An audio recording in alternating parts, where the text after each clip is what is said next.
बहुत मुमकिन है, पर यदि यह आवाज़ लॉन में थी तो मुझे आश्चर्य है कि तुमने इसे कैसे नहीं सुना। हाँ, पर मैं तुमसे अधिक गहरी नींद में सोती हूँ। अच्छा, खैर कोई बात नहीं। पर मुझे वह देखकर मुस्कुराई और मेरा दरवाज़ा बंद कर दिया। फिर कुछ ही देर बाद मुझे उसके दरवाजे का ताला बंद होने की आवाज़ सुनाई पड़ी।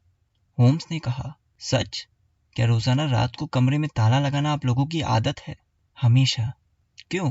मैं आपको पहले ही बता चुकी हूँ कि डॉक्टर ने एक चीता और एक लंगूर पा रखा था। दरवाज़ा बंद किए बगैर हमें सुरक्षा महसूस नहीं होती थी। बिल्कुल ठीक। मेहरबानी करके आप अपनी बात जारी रखिए। उस रात मैं सो नहीं सकी। आने वाली बदकिस्मती की एक धुंधली सी अनुभूति ने मुझ पर असर कर दिया था। आपको याद होगा कि मेरी बहन और मैं जुड़वा बहनें थीं, और आप जानते ही हैं कि दो समान आत्माओं के बीच संपर्क का कितना सूक्ष्म बंधन होता है। वह रात बहुत ही भयानक थी। बाहर हवा में तेज गर्जन सी आवाज़ थी और खिड़कियों पर बारिश की चोट और थपथपाहट हो रही थी। अचानक इस तेज आंधी के थपेड़ों के बीच ही एक औरत की डर से भरी चीखने की भयानक आवाज़ आई। मैं समझ गई कि ये आवाज़ मेरे बहन की ही है। मैं अपने बिस्तर से उछलकर उठी। मैंने शॉल लपेटा और गलियारे की तरफ दौड़कर भागी। जैसे ही मैंने अपना दरवाज़ा खोला, मुझे सीटी की एक धीमी सी आवाज़ सुनाई पड़ी। यह ठीक आवाज़ वैसी ही थी जैसे कि मेरे बहन ने बताया था। कुछ ही पलों बाद एक झनझनाहट की आवाज़ आई, जैसे कि धातु की कोई चीज़ नीचे गिरी पड़ी हो। जब मैं दौड़कर अपनी बहन के कमरे में पहुंची, तो मैंने देखा कि उसका दरवाज़ा खुला हुआ और अपने कब्जे पर धीरे से झूल रहा है। मैंने डरते हुए देखा कि न जाने क्या सामने आने वाला है। गैलरी में लैंप से आने वाली रोशनी में मैंने अपनी बहन को देखा। उसका चेहरा डर से पीला पड़ गया था। उसके हाथ सहायता के लिए आगे की ओर फैले हुए थे और उसका पूरा शरीर किसी शराबी की तरह आगे पीछे झूल रहा था। मैं भागकर उसके पास गई और उसे अपने बाहों में समेट लिया, पर उसी समय उसके पैरों ने जवाब दे दिया और वह ज़मीन पर गिर पड़ी। वह इस तरह से तड़प रही थी जैसे भयानक तरीके से अकड़ गई हो। पहले पहल मुझे लगा कि उसने मुझे नहीं पहचाना, पर चीखती हुई आवाज़ में बोली जिसे मैंने कभी नहीं भूल पाऊंगी। हे भगवान, हेलेन, एक फीता था यहाँ, एक छींटदार फीता।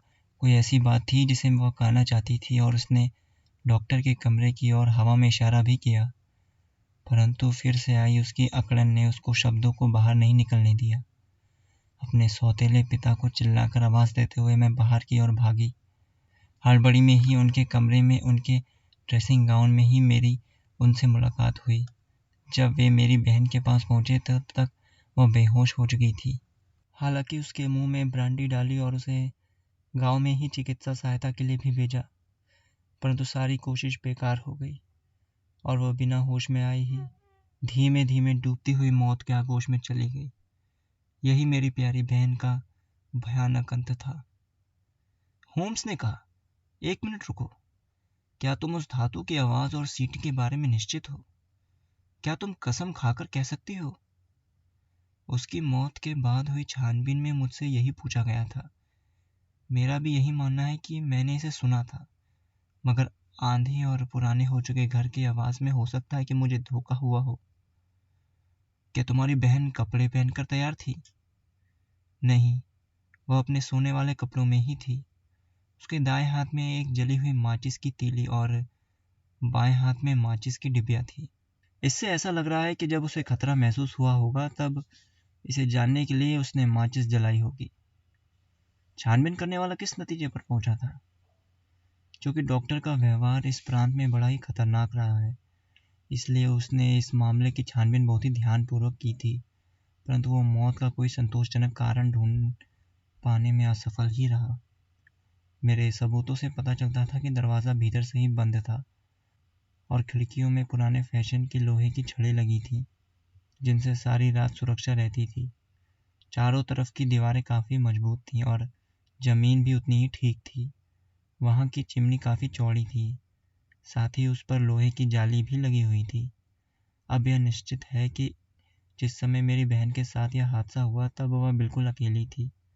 इसके अलावा उसके शरीर पर किसी प्रकार की कोई चोट का निशान भी नहीं था। जहर के बारे में तुम्हारा क्या ख्याल है? डॉक्टर ने इसकी जांच कर ली थी और इसमें उन्हें कुछ भी नहीं मिला। तब तुम क्या सोचती हो कि इस अभागी लड़के की मौत कैसे हुई? मेरे अनुसार तो उसकी मौत का कारण सिर्फ डर और घबराहट है, पर वो कौन सी चीज़ थी जिससे वह डरी, इसका अंदाज़ा मैं नहीं लगा पाती हूँ। क्या वे बंजारे उन दिनों वहीं ठहरे हुए थे? हाँ, थोड़े बहुत वहाँ हमेशा ही रहते थे। फीता यानी छींटदार फीते के संकेत से तुम क्या समझती हो? कभी कभी मुझे लगता था कि यह केवल उन्माद की स्थिति में की गई बात है, या यह कुछ लोगों के महसूस को दर्शाता है, जो कि शायद इन बसे हुए घुमंतु बंजारों का भी हो सकता है। मैं नहीं जानती कि उनमें से कुछ लोग छींटदार रुमाल अपने सिर पर बांधते हैं, और शायद उसी के बारे में उसने कहा हो। एक असंतुष्ट व्यक्ति की तरह होम्स ने अपना सिर हिलाया। वे बोले, मामला काफ़ी गंभीर है। प्लीज़ तुम अपनी बात जारी रखो। तब से अब तक 2 साल बीत चुके हैं और मेरा जीवन हाल ही तक इतना एकाकी कभी नहीं रहा है।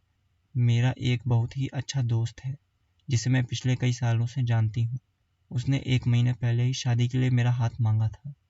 उसका नाम आर्मी टोज है और वह रीडिंग के पास ही के क्रेन वाटर के मिस्टर आर्मी टोज का दूसरा बेटा है। मेरे सौतेले पिता ने इस रिश्ते का कोई विरोध नहीं किया और हम बसंत के मौसम में शादी करने वाले हैं। 2 दिन पहले ही इमारत के पश्चिमी हिस्से में मरम्मत का काम शुरू हुआ था, जिसमें मेरे बेडरूम की दीवार पर टूट-फूट हो रही थी।